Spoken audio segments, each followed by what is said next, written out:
Welcome and thanks for joining us. My guests today are Kyle Kottner, the Public Sector Business Development Manager at Kodak Alaris.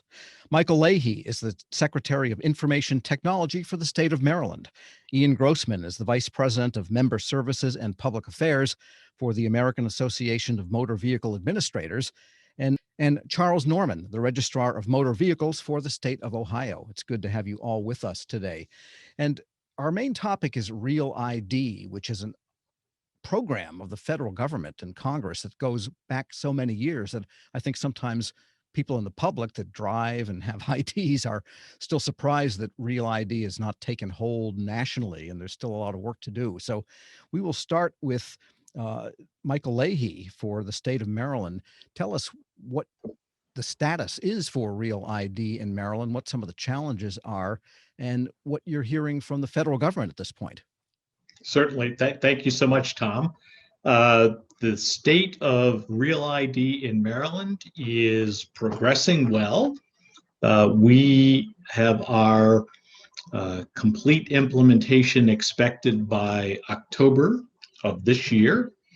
And having gone through the process myself personally about 8 months ago, I can tell you that there are several avenues that citizens can take.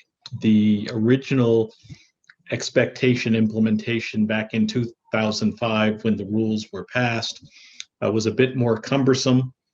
We have gotten far more adept at providing means for citizens to provide their documentation and to address any questions that arise either through call-in or electronically, which has made a huge difference. And people that already are have Real ID, but there's always new drivers and new people coming into the state and so on. And so you've got a kind of a rolling challenge, correct? Certainly. The significant issue there is a vast majority of people coming from other states already have driver's licenses, many of them having been certified under the Real ID program in their state. And the documentation they are required to provide still must be provided, but we have a secondary check against the records in other states. Got it. And what kind of guidance, if any, are you getting these days from the federal government, from the Homeland Security Department? Are they pretty much left it to the states to carry out the rest of this? That is my understanding. As one can imagine, in a bureaucracy the size of the state of Maryland, the Department of Motor Vehicles is part of the Department of Transportation, which is a separate entity from the Department of Information Technology, and we all work on these things together. And in that I am not hearing anything from the bowels of the organizations about significant problems or about changes in policy or process. I think the instructions from the federal government have been fairly constant for at least the last year, and it's going well. Okay, good. Well, good summary. Having been through it myself in Maryland, I can attest to the fact that it does get done, and it's not too painful when you finally get that new license with the Real ID on it. And Mr. Norman in Ohio, give us the status of affairs in Ohio. Well, in Ohio, we began offering Real ID compliant driver's licenses and IDs in July of 2018. So we have a 4-year license cycle. So we're about 18 months from being able to say that every Ohioan has had a chance during their regular renewal period to obtain a Real ID license. Right now, month over month, our adoption rate for Real ID is about 45%. I can tell you when we started that first year, we were in the teens. So it's a number that's gone up over time. However, that 45% is actually down from where we were pre-COVID. We were actually to a point where we had more Ohioans opting for Real ID than for a standard non-Real ID driver's license. So it's down a bit. We hope to see that number go back up as things loosen up a bit. As we're all aware, obtaining a real ID for the first time is a somewhat manual process because of the requirement to provide documentation, physical documentation. So there's a lot of interaction with the clerks, and it's both extremely manual and time consuming.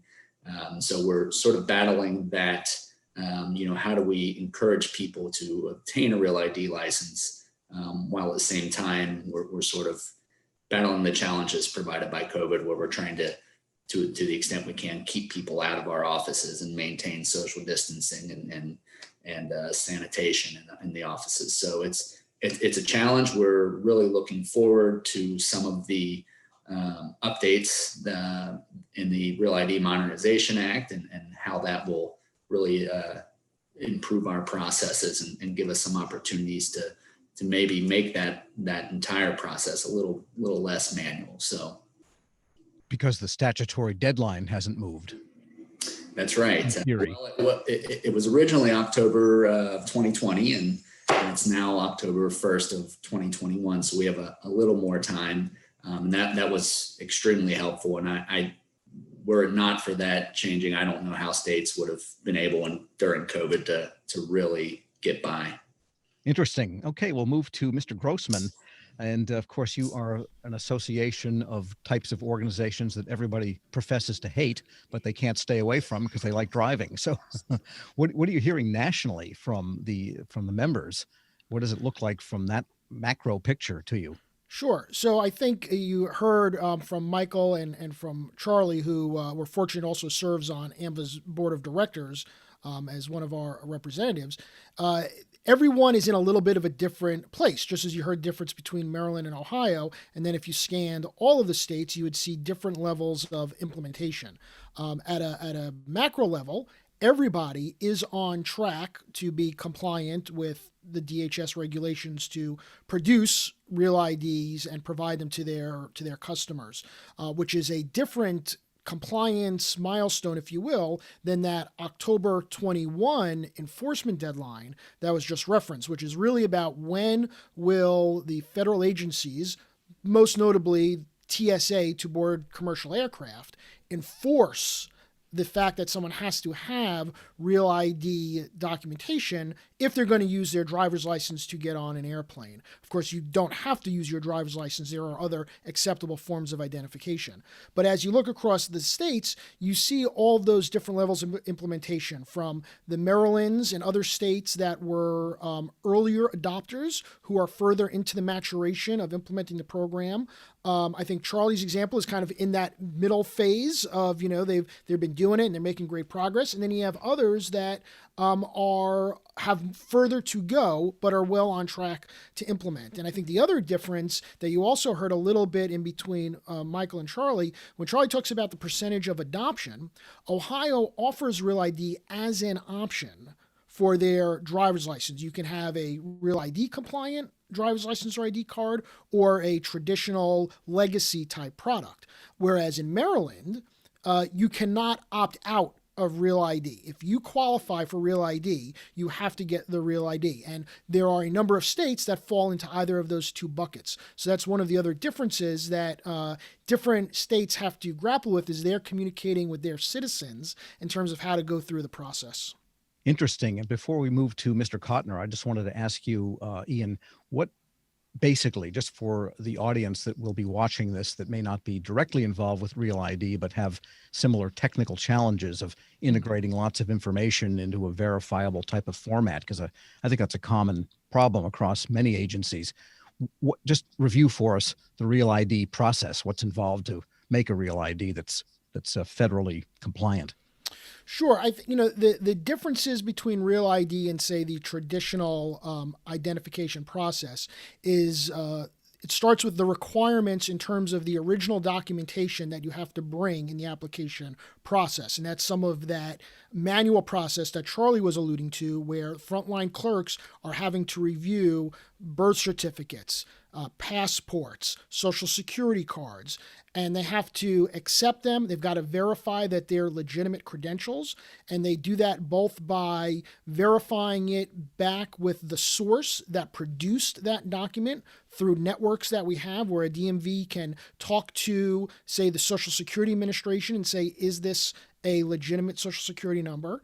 They're also taking steps to what we call authenticate the document through different technologies that they have to make sure it's not a counterfeit document.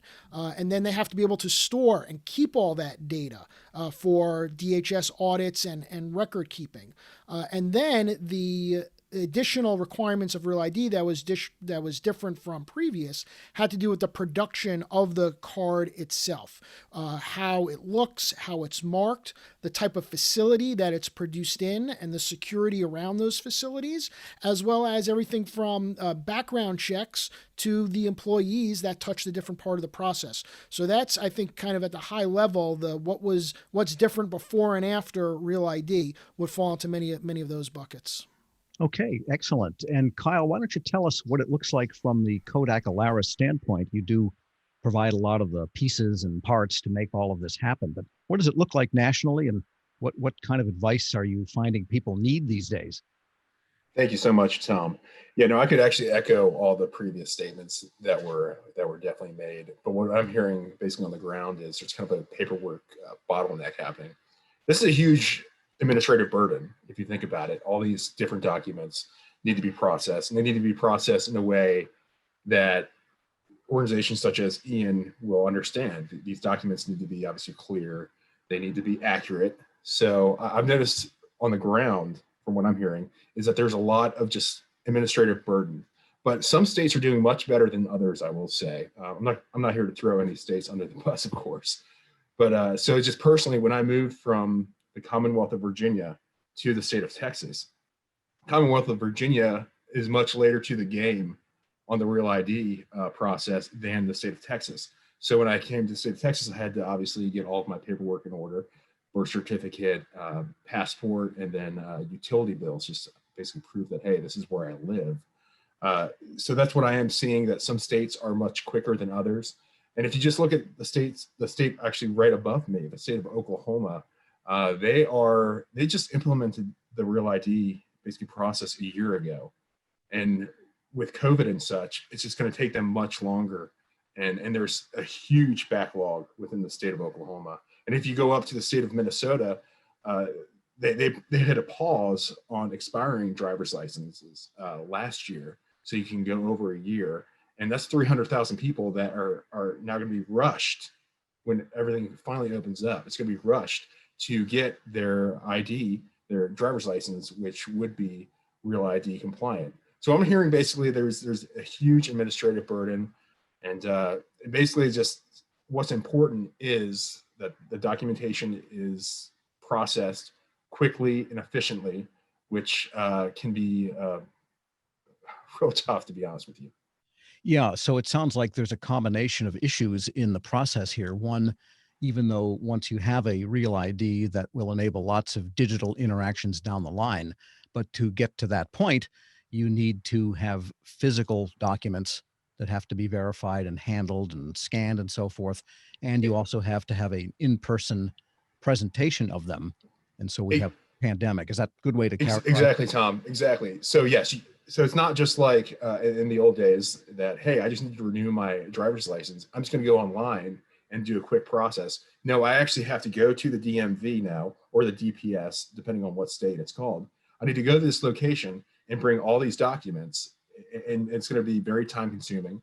And it's not just me, it's hundreds and hundreds of people like me waiting in line. And it's not obviously the fault of the workers processing these documents. It's just they have the existing technology that they've used. And sadly, it just cannot keep up with the workload coming in. And Ian, let me ask you this again, looking nationally at all of the registrars and the departments of motor vehicles. We heard also that some states got started later, so that there are different states of, I guess, technical readiness or maturity experience. And then there's states that just have different levels of people that have been able to enroll because of pandemic or whatever. Is it your sense that all of the states, though, have a roughly equal technology and workflow basis that once they get started, they can get this job done? Or is there some investment required? Yeah, that varies across all the states. Just as the states are diverse in terms of where they're implementing, they're at differentiating stages of technology. Some have modernized their technology and have the most cutting edge tools available. Others are still working on 1970s mainframes that require significant investment to be able to run the types of transactions they need.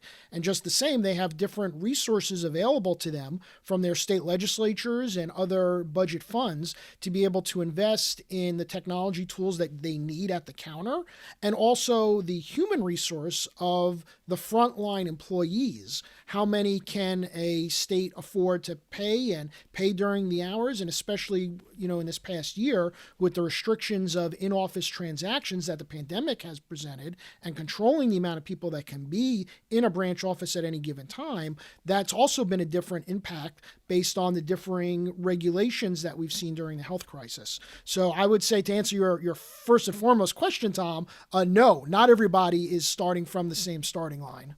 And I guess just to follow up briefly before the break on those frontline workers, I would think they would have to know what it is they're trying to do. It's not just a rote process, put this piece of paper here, push this button, give this out, but they probably need some understanding of the goal here to be able to do it efficiently.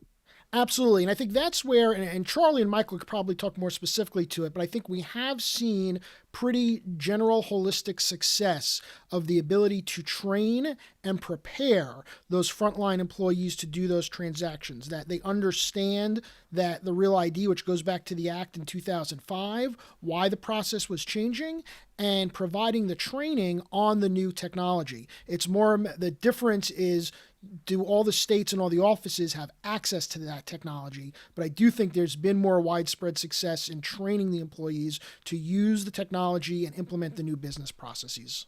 All right, before we get into some of those technology issues, we'll take a short break. I'm your moderator, Tom Temin. This discussion is Real ID Application Processing, sponsored by Kodak Alaris, here on Federal News Network.